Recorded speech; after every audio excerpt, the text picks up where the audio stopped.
Sometimes you stumble upon a game that you think just looks really cool, but once you actually go hands-on with it, you just can't put it down. It's not an option. And that's exactly what happened with Unto Deepest Depths on the Nintendo Switch 2. I saw this game while I was scrolling through Twitter one day and thought it looked pretty neat, so I hit up Flynn's Arcade about reviewing it, and they were kind enough to send me a review code, so I wanted to say thank you to them for that. But after I actually downloaded it and booted it up, and I simply couldn't stop playing this game. So let's talk about what makes this, what looks like an otherwise very simple game, so addicting. So Unto Deepest Depths is a new roguelike game that has some really unique elements taken from other games like Fire Emblem, and even some light Dungeons and Dragons style elements to it, leading to an experience that is very unique and fun to play. The art style is this really simplified sprite style look, but it's not so simple that you can't identify what each character and enemy is meant to be, and I find it to be very minimalistic but quite charming, and it works so well for how this game is structured.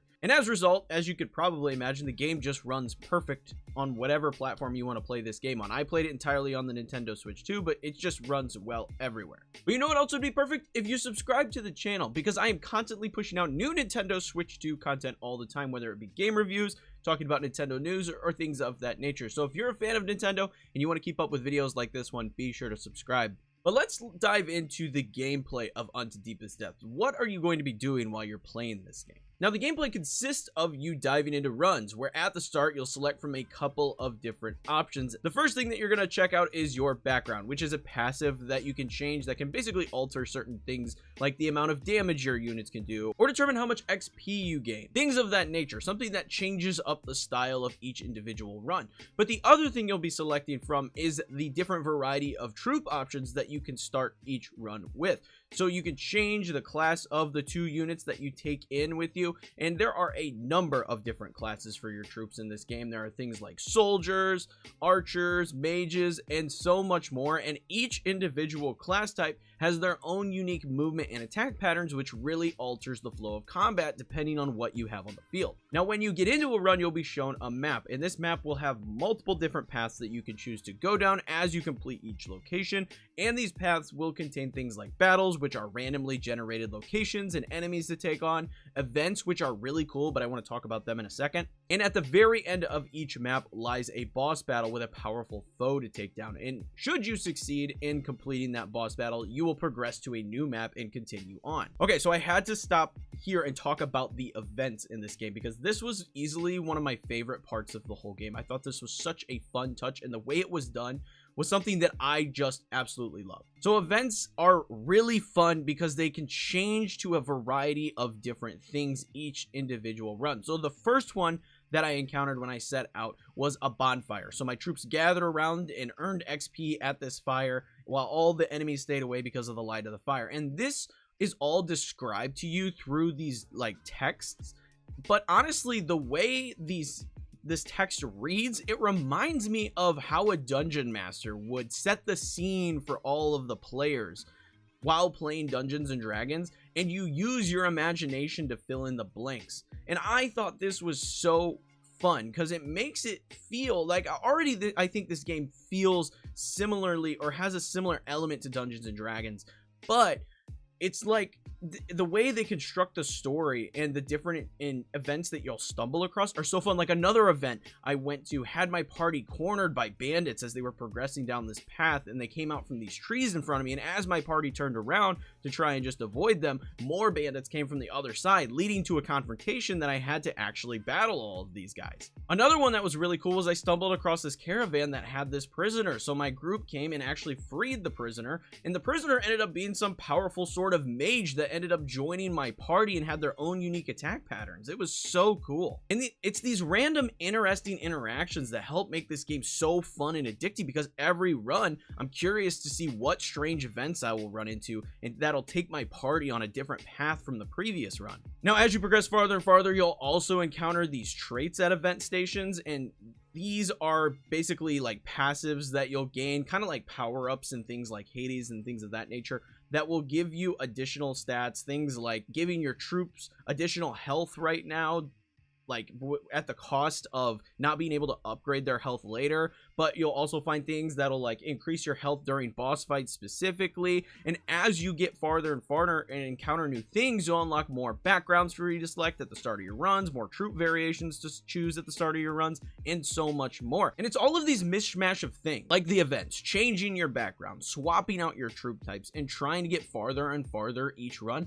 that makes this game so difficult to put down. Now, moving on to the actual combat of this game, I will admit there is a bit of a learning curve here. When I initially started playing the game, I really wasn't sure I was going to like it. Your units start very weak, and even taking 1 or 2 hits will put one down. So initially, I was dying over and over again, but once the combat did finally click for me, that's when I absolutely got hooked. So the battles take place in these randomly generated battlefields, and the battle system utilizes a grid, very similar to what you see in games like Fire Emblem, and that is kind of what the game reminds me of.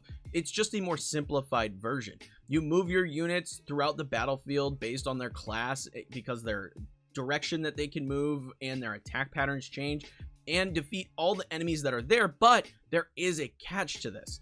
You are required to move each unit every turn. There's no passing on a turn for a unit.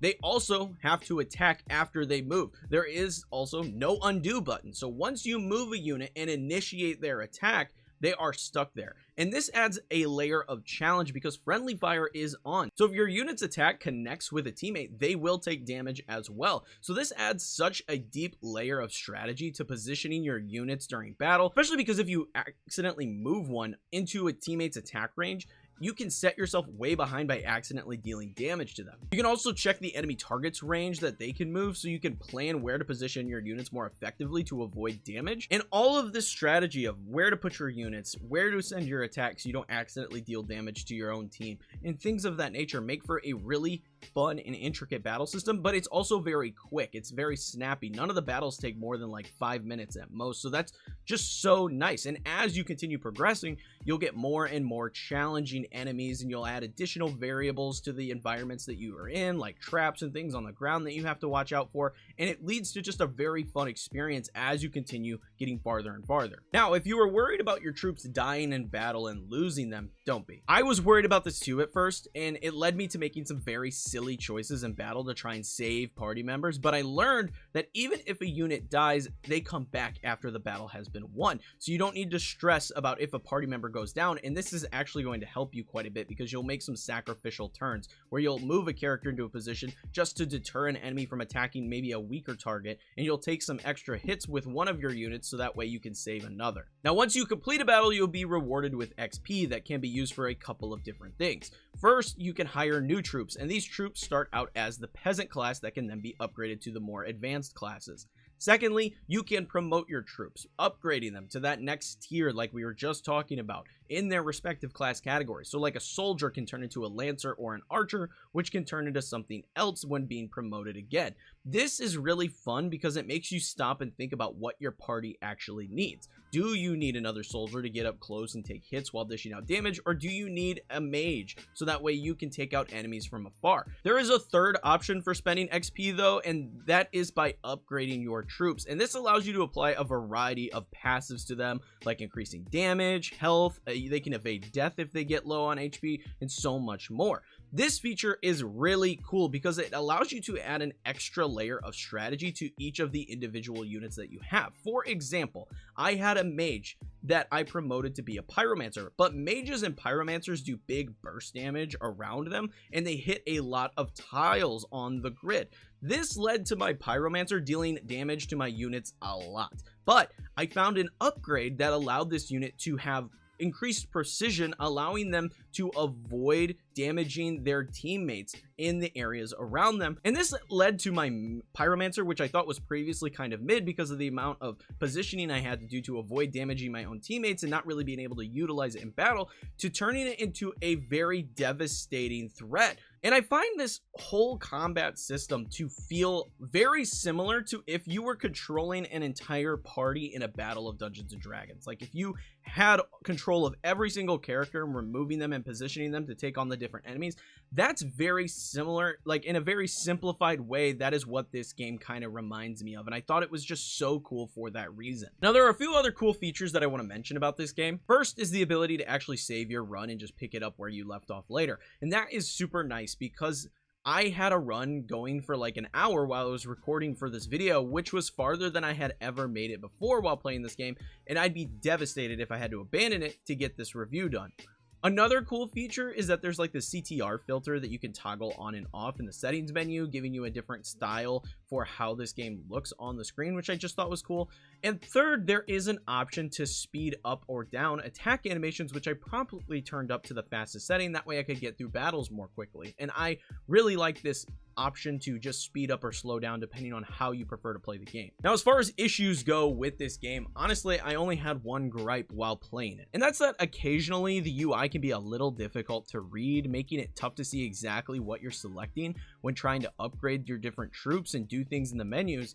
I did also have a bug where I was just not able to actually select anything in a menu, so I had to back out and re-enter the menu to make my selection, but that is really my only issue with the game. Everything else worked great. Moving on to the price point, this game is officially out today. You can pick this up and start playing, and it's coming in at only $7. And honestly, for the amount of content, replayability, and fun that this game has, this price point is fantastic. I highly recommend it. So if you couldn't tell by this point in the video, I really like this game. It completely caught me by surprise with how deep it is despite its simplified look and gameplay style. I really just thought this game looked cool, which is why I initially reached out to the devs to talk about reviewing this game, and I ended up just absolutely falling in love with it. And I think what really does make this game as addicting as it is all the variants of each run, changing up your troop styles, taking different upgrades, finding different events, changing your backgrounds, and seeing what each map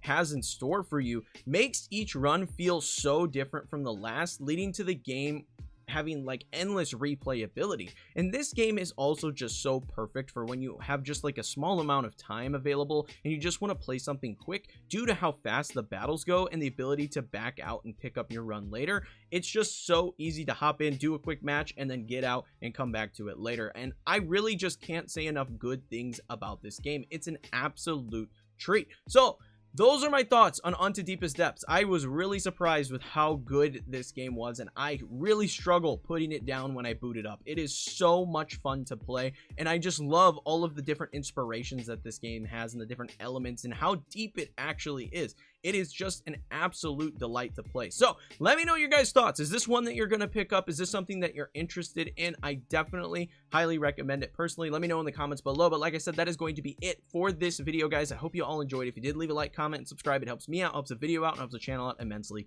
But until next time, peace.